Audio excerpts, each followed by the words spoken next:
Hello student, मैं एकता सिंह आप सभी का ज्ञान चैतन्य चैनल में बहुत-बहुत स्वागत करती हूँ। आज के इस टॉपिक में हम 20 क्वेश्चन जो है यहाँ पर कंप्लीट करने वाले हैं। तो शुरू करते हैं। 20 इसलिए क्योंकि जो पेपर है हमारा वो जून में ही है, तो इसको हम जितना जल्दी हो सके हम ज़्यादा से ज़्यादा क्वेश्चन करेंगे। तो यहाँ पर फिलहाल हम 20 करने वाले हैं। शुरू करते हैं बिना किसी देरी के। अकबर के काल में मालाबारी काली मिर्च भारत में निर्यात होने वाली प्रमुख वस्तुओं में से थी, बिल्कुल थी।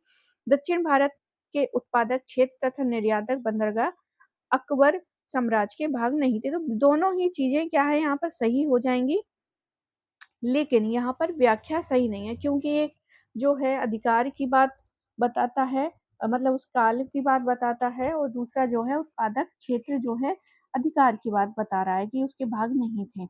अगला क्वेश्चन देखते हैं। निम्नलिखित में से संतों का सही कालक्रम, तो रामानुज सबसे पहले आएगा, रामानुज जो है सबसे पहले है, तो सी ऑप्शन जो है सही हो जाएगा।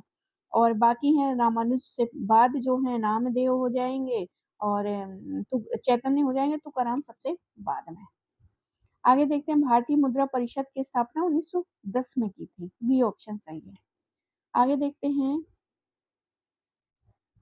अब यहाँ पर व्याख्या देख लेते हैं। भारतीय मुद्रा परिषद की स्थापना 28 दिसंबर 1910 ईस्वी को इलाहाबाद में हुई थी। विदित है कि इलाहाबाद में गंगा, यमुना और सा आदर्श सरस्वती का संगम स्थल है। 1910 ईस्वी में ही इलाहाबाद में विलियम बेडनबर्ग की अध्यक्षता में कांग्रेस का 26वां अधिवेशन हुआ था। अगला क्वेश्चन है। निम्नलिखित भारतीय शासकों में से किसने सर्वप्रथम पुर्तगालियों का विरोध किया था? तो राजा जो हमारे शहंशाह थे अकबर, उसी ने ही जो है विरोध किया था। तो हमारा सी ऑप्शन सही हो जाएगा। बाकी व्याख्या देख लेते हैं। भारतीय शासकों में सर्वप्रथम पुर्तगालियों का विरोध मुगल बादशाह अकबर ने किया था। अकबर के शासनकाल में ही पुर्तगाली, डच, अंग्रेज भारत आ चुके थे और 16वीं सदी में भारतीय समुद्र तट पर पुर्तगाली ही महत्व प्रभावपूर्ण थे। पुर्तगालियों ने अकबर के दरबार में समय समय पर ईसाई पादरी भेजे थे और ईसाई धर्म एवं चर्च स्थापित करने की महत्ता पर जोर दिया था, परंतु अकबर द्वारा अच्छे संबंधों के अतिरिक्त उन्हें कोई उन्हें कई उन्हें अन्य कोई लाभ न हुआ। और विदित यहाँ पर हो कि पुर्तगाली यात्री वास्को डिगामा जो है जमोरिन उस समय था कालीकट पर जब वो ये पहुंचा था। अगला क्वेश्चन है। निम्नलिखित में से कौन दस्तक जारी करता था? फोर्ट विलियम का गवर्नर जो है दस्तक जारी करता था।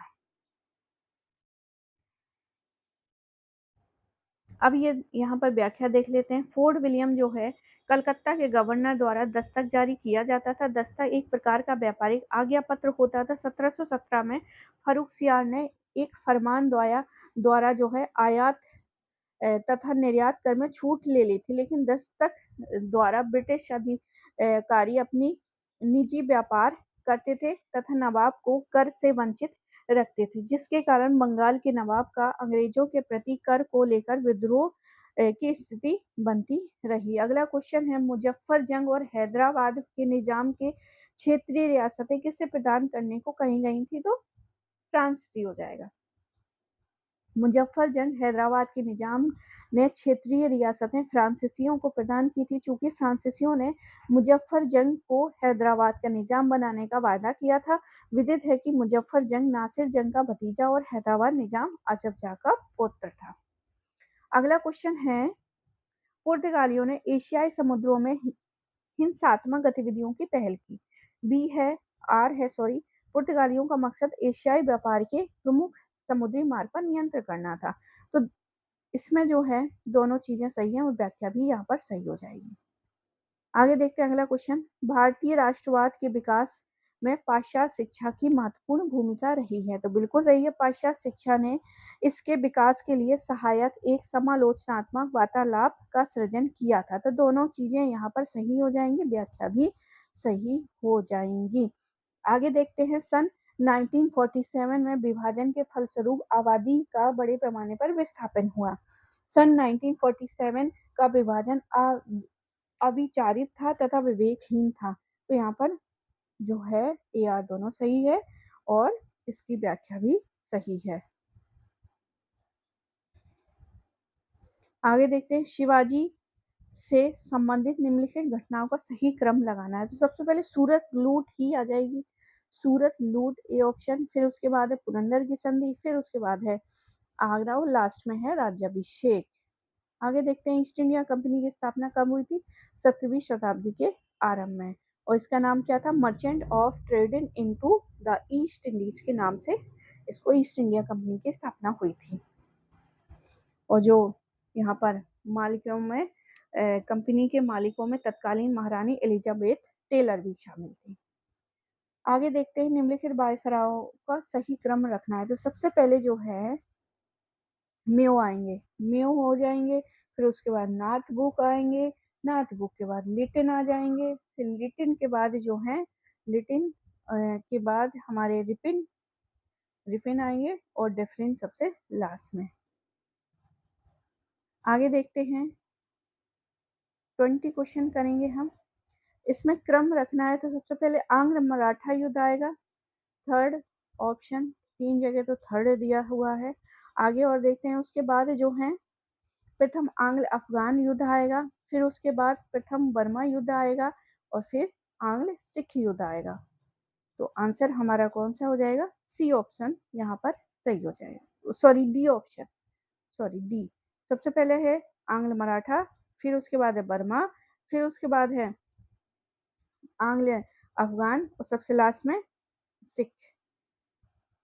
अगला क्वेश्चन है निम्नलिखित संगठनों को उनकी स्थापना के क्रम में व्यवस्थित कीजिए। सबसे पहला जो है इंडियन एसोसिएशन, फिर है पूना सार्वजनिक सभा, मद्रास महाजन सभा, इंडियन एसोसिएशन। आगे देखते हैं, अब यहाँ पर फिर से क्रम लगाना है। क्रम में सबसे पहले जो होगा society for the exhibition of general knowledge हो जाएगा, फिर उसके बाद होगा हमारा अलीगढ़ साइंटिफिक सोसाइटी हो जाएगा, फिर उसके बाद बिहार साइंटिफिक सोसाइटी और फिर लास्ट में Indian association for the cultivation of science. बाकी आप यहाँ पर सन देख सकते हैं। आगे देखते हैं, 2 सूची दी गई है उसका मिलान करना है। तो आंदोलन में ताम्र लिप्ति बिल्कुल बंगाल से लगाना है, उल्गू गान बिहार से लगाना है,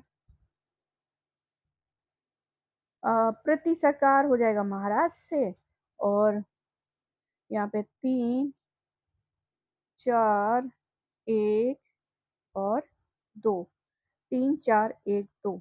आगे देखते हैं 3, 4, 1, 2, 3, 4, 1, 2 बी ऑप्शन सही हो जाएगा।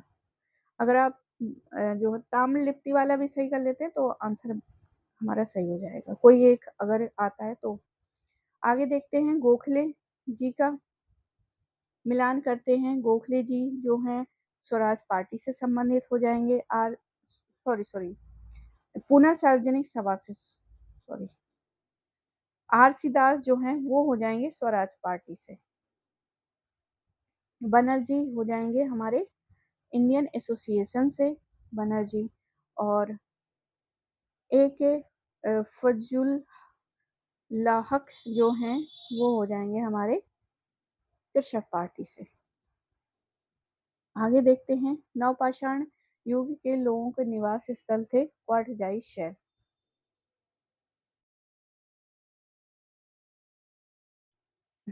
आगे है अनऔद्योगिकरण स्थान तथा समयावधि दोनों में ही एक समान नहीं है।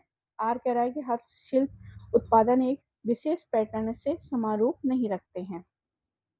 दोनों सही है परंतु व्याख्या सही नहीं है। अब यहाँ पर जो है लास्ट क्वेश्चन है, इसके बाद हम अगली वीडियो में करेंगे।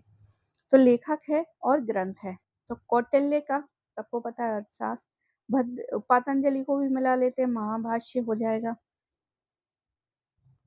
तो सबसे पहले जो है 4 नंबर और सबसे लास्ट में 2 नंबर, तो ए ऑप्शन में ही है। तो वैसे भद्रबाहु को देख लेते हैं, कल्प सूत्र हो जाएंगे, कात्यायन का स्मृति, तो ए ऑप्शन यहाँ पर सही हो जाएगा। तो आई होप आपको ये वीडियो पसंद आया होगा। पसंद आया हो तो प्लीज लाइक करें, शेयर करें, सब्सक्राइब करें। मिलते हैं एक और वीडियो के साथ।